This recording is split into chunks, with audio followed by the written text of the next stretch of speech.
ይህን ያውቃሉ? ምዕራፍ 8 በዓለም ላይ የሚገኙ ህዝቦች በቀን ውስጥ በአንድ ሴኮንድ ልዩነት 1776 እንስሳትን ለምግብነት ያውላሉ። በኬንቴክት ውስጥ በጥንቷ ላይሜ አካባቢ በዓለም ብቸኛው የሆነ የለውዝ መታሰቢያ ሙዚየም ይገኛል። በዓለም 8 ጫማ ርዝመት ያለው የተጠፈጠፈ ለውዝ በዛፍ ላይ ተንጠልጥሎ ይገኛል። በዓለም ሀገራት የሚገኙ 70% አሻንጉሊቶችን የምታመርተው ሀገር ቻይና ነች። በተለያዩ የዓለም መዳረሻ ሀገራት ላይ በየዓመቱ ከፍተኛ አልያም ዝቅተኛ የሪክተር ስኬል መጠን ያላቸው ከ50,000 በላይ የመሬት መንቀጥቀጦች ይከሰታሉ። በምድር ላይ ሰዎችን ጨምሮ አጥቢ ከሆኑት እንስሳት በበለጠ ሁኔታ አይጦች እጅግ አጥፊዎችና አውዳሚዎች ናቸው። የፔሩ ማዕከላዊ የባቡር ጣቢያ በከፍታው በዓለም ቀዳሚ ነው። ይህ የባቡር መስመር 15694 ጫማ ከፍታ ባለው ጋሌራ ዋሻ መተላለፊያ ውስጥ ይጓዛል። በዴንማርክ 93%፣ በፈረንሳይ ደግሞ 85% የሚሆነው የወይን ምርት መጠን በመኖሪያ ቤቶች ውስጥ ለፍጆታ ይውላል። የእነዚህ ሀገራት ቤተሰቦች የወይን መጠጥን በቤት ያሉ ይመስላሉ። በዓለም ላይ ትልቅ ሀገር ሆና ወደብ የሌላት ካዛክስታን ናት። ምድራችን ከ7 ቢሊዮን በላይ ህዝብ እንደያዘች መረጃዎች ይጠቁማሉ።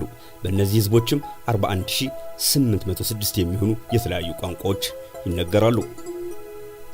ቱርካዊው ሱልጣን ኮሰን 2 ሜትር ከ51 ሜትር ቁመት ያለው የዓለማችን ረጅሙ ሰው በመሆን በጊነስ ድንቃድንቅ መዝገብ ላይ ሰፍሯል። ዳሩ ግን ይህ ቁመቱ ዝናን ብቻ ሳይሆን ችግር ማስከትሎበታል።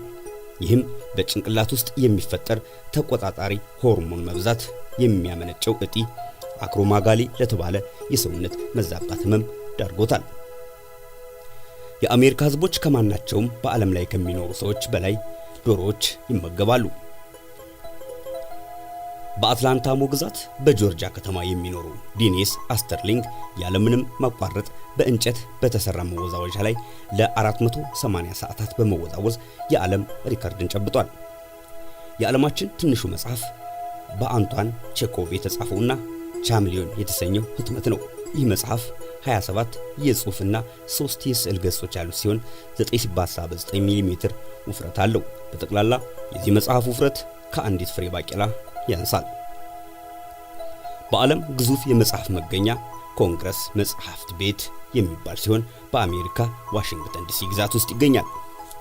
በምድር ላይ ከሚገኙ ፍጥረታት ሁሉ ፈጣኑ አጥቢ እንስሳ አቦ ሸማኔ ይባላል።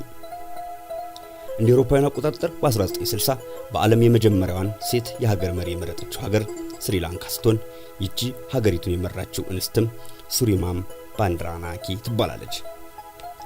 በዓለም ውስጥ በየ3 ሴኮንዶች ልዩነት አንድ ህፃን በሆነ ቦታ ላይ ይወለዳል።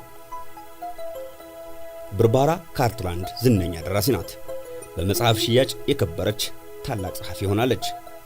በዓለም ላይ 500 ሚሊዮን ኮፒ የሆኑ የመጽሐፍ ቅጂዎችን በመሸጥ የሚደርስባት አልተገኘም። የምንኖርባት ዓለም 97% የሚሆነው ውሃ በውቅያኖስ ውስጥ ይገኛል። የዛሬውን ይህን ያውቃሉ ፕሮግራም በዚሁ አጠናቀቅን።